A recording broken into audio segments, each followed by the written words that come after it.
ನನ್ನ ಹೆಸರು ಭೀಮಾ. ನನ್ನ ಅಣ್ಣ ರಾಮ. ನಾನು ಅವನಿಗಿಂತ 10 ವರ್ಷ ಚಿಕ್ಕವನಾಗಿದ್ದೆ. ನಮ್ಮ ತಂದೆ ತಾಯಿಗೆ ನಾವು ಇಬ್ಬರು ಗಂಡು ಮಕ್ಕಳು. ನಾನು ಹುಟ್ಟುವ ಸಮಯದಲ್ಲಿ ನನ್ನಮ್ಮ ಶಿರಾದ ಒಂದು ಸಣ್ಣ ಮನೆಯಲ್ಲಿ ತೀರಿಕೊಂಡಾಗ ಅಪ್ಪ ತುಂಬ ಹೆದರಿದ್ದರು.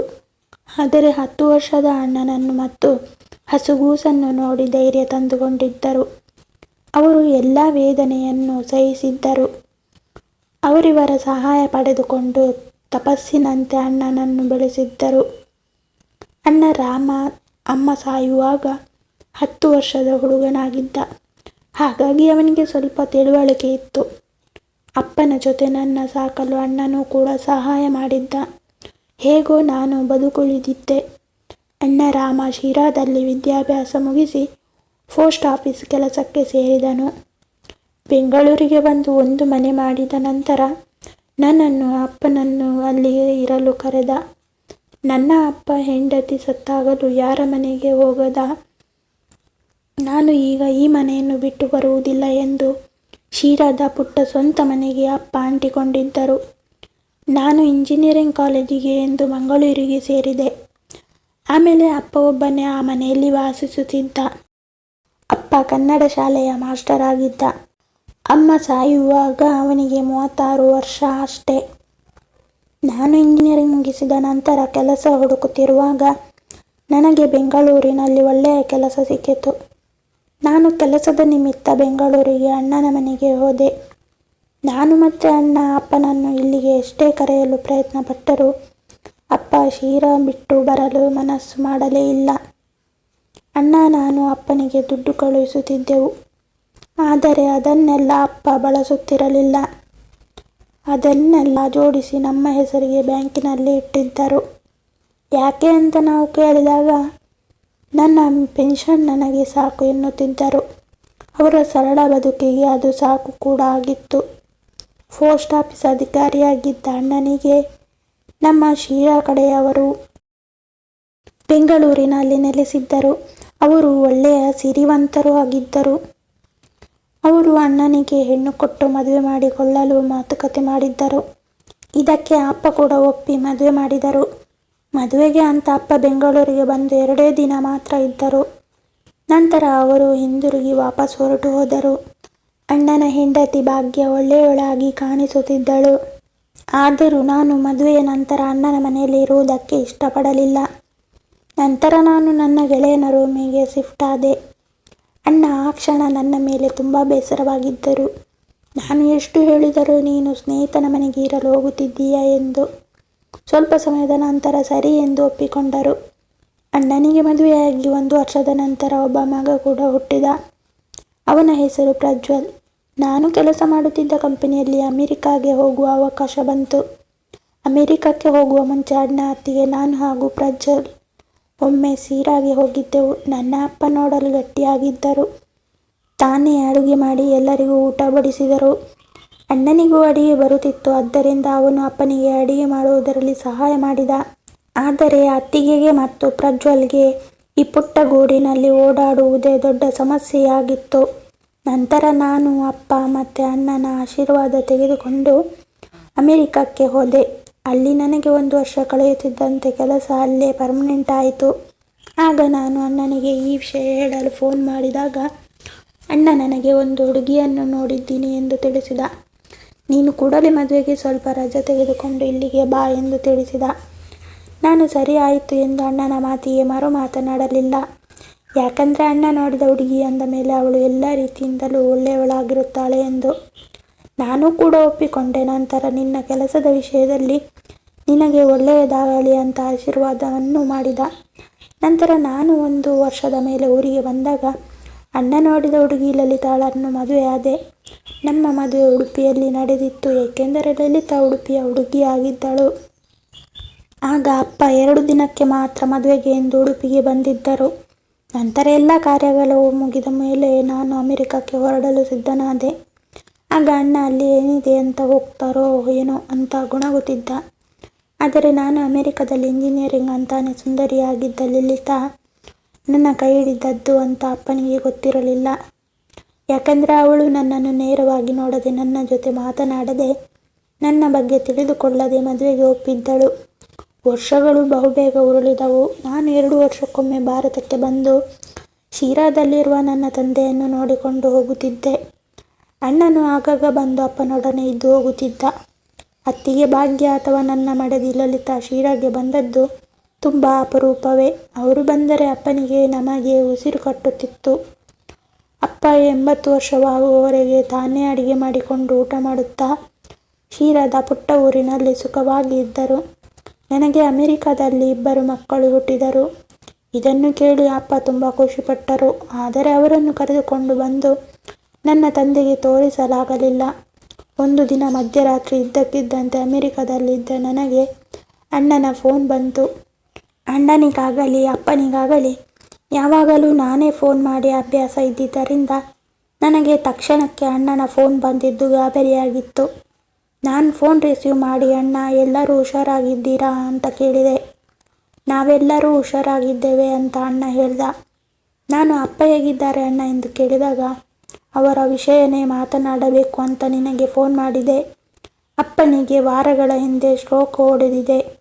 ನನಗೆ ಊರಿನ ಪಕ್ಕದ ಮನೆಯವರು ಫೋನ್ ಮಾಡಿ ತಿಳಿಸಿದರು. ನಾನು ಶಿರಾಕ್ಕೆ ಹೋಗಿ ಆಸ್ಪತ್ರೆಗೆ ಸೇರಿಸಿ ಈಗ ಸ್ವಲ್ಪ ಆರಾಮಾದ ಮೇಲೆ ಇಲ್ಲಿಗೆ ಕರೆದುಕೊಂಡು ಬಂದಿದ್ದೇನೆ. ಆಶ್ಚರ್ಯ ಅಂದರೆ ಅಪ್ಪ ಪೂರ್ತಿ ಆರಾಮವಾಗಿದ್ದಾರೆ. ಆದರೆ ಈ ವಯಸ್ಸಿನಲ್ಲಿ ಅವರು ಒಬ್ಬರೇ ಅಲ್ಲಿ ಇರುವುದು ಬೇಡ ಅಂತ ಒತ್ತಾಯದಿಂದ ಅವರನ್ನು ಇಲ್ಲಿಗೆ ಕರೆದುಕೊಂಡು ಬಂದಿದ್ದೇನೆ ಅಂದ. ಆದರೆ ನಾನು ಹುಟ್ಟಿದ ಮೇಲೆ ಎಂದು ಅಪ್ಪನಿಗೆ ಹುಷಾರು ತಪ್ಪಿದ್ದೇ ನೋಡಿರಲಿಲ್ಲ. ಅಲ್ಲದೆ ತಂದೆ ತಾಯಿ 2 ಆಗಿ ಸಾಕಿದ ಅಪ್ಪನಿಗೆ ಆರಾಮಿಲ್ಲದಾಗ ಅವರ ಬಳಿ ನಾನು ಇರಬೇಕಿತ್ತು ಎಂದು ತುಂಬ ಅನಿಸುತ್ತಿತ್ತು. ಇರಬೇಕೆಂಬ ಆಸೆಯಾಗಿಯೇ ಉಳಿದಿತ್ತು. ಆದರೆ ಅಪ್ಪನಿಗೆ ಅಮೆರಿಕ ಅಷ್ಟು ಇಷ್ಟ ಇರಲಿಲ್ಲ. ಬರುವುದು ಪ್ರಿಯವಾಗಿರಲಿಲ್ಲ. ಅಣ್ಣನ ಮನೆಯಲ್ಲಿ ಈಗ ಅಪ್ಪ ಹೇಗಿದ್ದಾರೋ ಅನಿಸುತ್ತಿತ್ತು. ಅವರು ಒಂಟಿಯಾಗಿದ್ದವರು. ಸ್ವತಂತ್ರ ಮನೋಭಾವದವರಾದ ಅಪ್ಪ ಅಲ್ಲಿ ಸುಖವಾಗಿರಬಹುದೇ ಅನಿಸುತ್ತಿತ್ತು. ಮತ್ತೆ 2 ತಿಂಗಳಲ್ಲಿ ಬೆಂಗಳೂರಿನಿಂದ ಮತ್ತೆ ನನಗೆ ಫೋನ್ ಬಂತು. ಆಗ ಅಣ್ಣನ ಬದಲು ಅತ್ತಿಗೆ ಮಾತನಾಡಿದರು. ನಿಮ್ಮ ಅಣ್ಣ ಕೆಲಸಕ್ಕೆ ಹೋದರೆ ಪ್ರಜ್ವಲ್ ಕಾಲೇಜ್ಗೆ ಹೋಗ್ತಾನೆ. ನಾನೊಬ್ಬಳು ಹೇಗೆ ನಿಮ್ಮ ಅಪ್ಪನ ನಿಭಾಯಿಸಿ ನೋಡಿಕೊಳ್ಳಲಿ? ನೀನು ಬಂದು ಅವರನ್ನು ಅಮೆರಿಕಕ್ಕೆ ಕರೆದುಕೊಂಡು ಹೋಗು ಎಂದು ಹೇಳಿದರು. ನನಗೆ ತಕ್ಷಣ ಏನು ಹೇಳಬೇಕೆಂದು ತೋಚಲಿಲ್ಲ. ಆಗ ನಾನು ಅತ್ತಿಗೆ ನಾನು ಬರುವ ತನಕ ಸುಧಾರಿಸಿ ಎಂದಷ್ಟೇ ಹೇಳಿದೆ. ಇದರ ವಿಷಯವಾಗಿ ಪ್ರಜ್ವಲ್ ಅತ್ತಿಗೆಯಿಂದ ಫೋನ್ ಬರ್ತಾ ಇತ್ತು. ಆದರೆ ನಾನು ಅಸಹಾಯಕನಾಗಿದ್ದೆ. ಕೊನೆಗೂ ಎಲ್ಲ ವ್ಯವಸ್ಥೆ ಮಾಡಿಕೊಂಡು ಅಮೆರಿಕದಿಂದ ಹೊರಡುವಾಗ ಲಲಿತಾ ಮಕ್ಕಳು ಹೇಳಿದರು, ಅವರನ್ನು ಅಲ್ಲೇ ವೃದ್ಧಾಶ್ರಮಕ್ಕೆ ಸೇರಿಸಿ ಬನ್ನಿ, ಒಂದಿಷ್ಟು ದುಡ್ಡು ಕೊಟ್ಟು ಕೂಡ ಬನ್ನಿ ಎಂದು. ನನಗೆ ಕೋಪ ತಾಳಲಾರದೆ, ನಮ್ಮಪ್ಪನಿಗೆ ಯಾರ ದುಡ್ಡು ಬೇಕಾಗಿಲ್ಲ, ಅವರ ಪೆನ್ಷನ್ ಹಣವೇ ಅವರಿಗೆ ಬೇಕಾದಷ್ಟು ಆಗುತ್ತದೆ, ಸ್ವಂತ ಮನೆ ಮಾರಿದರೆ 4-5 ಲಕ್ಷವಾದರೂ ಸಿಗುತ್ತದೆ ಎಂದು ಕೂಗಿ ಹೇಳಬೇಕೆನಿಸಿತು. ಆದರೆ ಅದನ್ನು ನನ್ನ ಮನಸ್ಸಿನಲ್ಲಿಯೇ ನುಂಗಿಕೊಂಡು ಸುಮ್ಮನಾದೆ. ಮತ್ತೆ ಲಲಿತಾ ಬಿಟ್ಟು ಹೋದರೆ ಅಚ್ಚರಿ ಪಡಬೇಕಾಗಿಲ್ಲ ಅನಿಸಿತು. ಹಾಗಾಗಿ ಸುಮ್ಮನೆ ತಲೆ ಆಡಿಸಿದೆ. ಪಾಪ ಅಣ್ಣ ರಾಮ ತುಂಬ ಒಳ್ಳೆಯವನು, ಒಳ್ಳೆ ಶಿಸ್ತಿನವನು. ಆದರೆ ನನ್ನ ಹೆಂಡತಿ ಮಕ್ಕಳ ಹಾಗೆ ಅವನ ಹೆಂಡತಿ ಹಾಗೂ ಪ್ರಾಯ ತುಂಬಿದ ಮಗ ಪ್ರಜ್ವಲ್ ಗಲಾಟೆ ಮಾಡಿದರು. ಅವನಾದರೂ ಏನು ಮಾಡುತ್ತಾನೆ? ಹಾಗಾಗಿ ನಾನು ಅವನು ಸೇರಿ ಒಂದು ಒಳ್ಳೆಯ ವೃದ್ಧಾಶ್ರಮಕ್ಕೆ ಬಿಡುವುದಂತ ಮನಸ್ಸು ಗಟ್ಟಿ ಮಾಡುತ್ತಾ ಅಮೆರಿಕದಿಂದ ಪ್ರಯಾಣ ಬೆಳೆಸಿದೆ. ಆದರೆ ಹೆತ್ತ ದಿನವೇ ತಾಯಿಯನ್ನು ಕಳೆದುಕೊಂಡ ನನ್ನನ್ನು ಸಾಕಿ ಸಲಹಿದ ಅಪ್ಪನನ್ನು, ತನ್ನ 80 ವರ್ಷಗಳವರೆಗೆ ಸ್ವತಂತ್ರವಾಗಿ ಬದುಕಿದ ಅಪ್ಪನನ್ನು ವೃದ್ಧಾಶ್ರಮಕ್ಕೆ ಸೇರಿಸಬೇಕೇ ಎಂದೆನಿಸಿ ಕಣ್ಣೀರು ಸುರಿಯುತ್ತಿತ್ತು. ಜೊತೆಗೆ ದುಃಖ ಉಕ್ಕಿ ಬರುತ್ತಿತ್ತು. ನಂತರ ನಾನು ಬೆಂಗಳೂರಿಗೆ ಬಂದು ಅಣ್ಣನ ಮನೆ ಸೇರಿದಾಗ ಮನೆ ಶಾಂತವಾಗಿತ್ತು. ಬಾಗಿಲು ತೆರೆದಿತ್ತು. ಅಣ್ಣ ಬಾ ಎಂದು ಒಳಗೆ ಕರೆದುಕೊಂಡನು.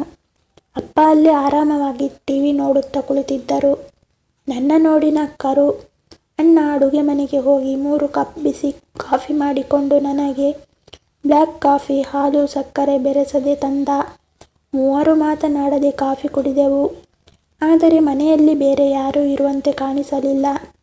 ಆಗ ನಾನು ಅಣ್ಣನನ್ನು ಅತ್ತಿಗೆ ಹಾಗೂ ಪ್ರಜ್ವಲ್ ಎಲ್ಲಿ ಎಂದು ಕೇಳಿದೆ. ಆದರೆ ಅಣ್ಣ ಏನೂ ಮಾತನಾಡಲಿಲ್ಲ. ಅಪ್ಪ ಆಮೇಲೆ ನುಡಿದರು, ನೋಡು ಭೀಮಾ, ನಿಮ್ಮ ಅತ್ತಿಗೆ ಪ್ರಜ್ವಲ್ ಜಗಳವಾಡಿ ತವರಿಗೆ ಹೊರಟು ಹೋಗಿದ್ದಾರೆ. ಈ ಮನೆಯಲ್ಲಿ ನಾನಿರೋ ತನಕ ಅವರು ಬರೋದಿಲ್ಲವಂತೆ. ನಾನು ಈ ಮಾತನ್ನು ಕೇಳಿ ಯಾವಕ್ಕಾಗಿ ಹೋದೆ. ಅಪ್ಪನನ್ನು ಯಾವುದಾದರೂ ವೃದ್ಧಾಶ್ರಮಕ್ಕೆ ಸೇರಿಸೋಣ, ಅದಕ್ಕಂತಾನೇ ನಾನು ಬಂದಿರೋದು. ಎಷ್ಟೇ ಖರ್ಚಾಗಲಿ ಒಳ್ಳೆ ವೃದ್ಧಾಶ್ರಮಕ್ಕೆ ಸೇರಿಸೋಣ. ನೀನು ಇವತ್ತೇ ಅತ್ತಿಗೆ ಪ್ರಜ್ವಲ್ರನ್ನು ಕರೆದುಕೊಂಡು ಬಾ, ಹೋಗು ಎಂದೆ.